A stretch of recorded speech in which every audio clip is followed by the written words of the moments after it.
All right, so this is another complex fraction, although this one now has a quadratic included, so we are definitely going to have to do some extra factoring in here.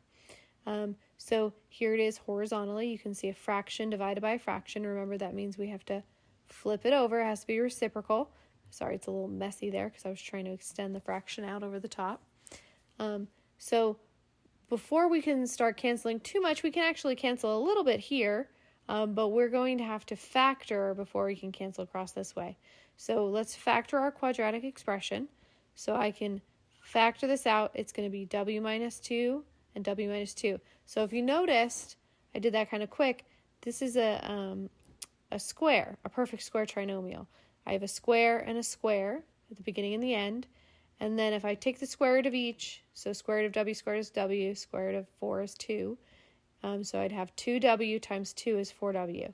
So that is a perfect square trinomial. You can factor it other ways if you don't necessarily recognize that pattern very quickly, but it makes it very easy if you recognize it, because that's w minus 2 and w minus 2. So now I go ahead and I pick on these guys here, this 4w squared and this 24w cubed, and they have a common factor of 4, and then the most I can take for the w's is w squared. So I can divide both of those by 4w squared. 4w squared divided by itself cancels out. 24 divided by 4 is 6. And then again, exponent rules. When I divide a power, I'm going to subtract a power by another power. Sorry, I'm going to subtract its exponent. So 3 minus 2 is 1. So here you can see it a little bit more cleaned up. I have w minus 2 and 6w. I have 1 on the bottom here because that completely canceled out.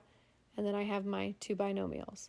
So now, hopefully you've noticed, we can cancel one of the w minus 2's here. We can't cancel both of them, but I can cancel one with the top and one with the bottom. So now I'm just left with 6w on the top and w minus 2 on the bottom. I cannot cancel the w's because there's also a minus 2 here. I'd have to be able to cancel the whole piece, not just one piece, especially. That's when we're using addition or subtraction.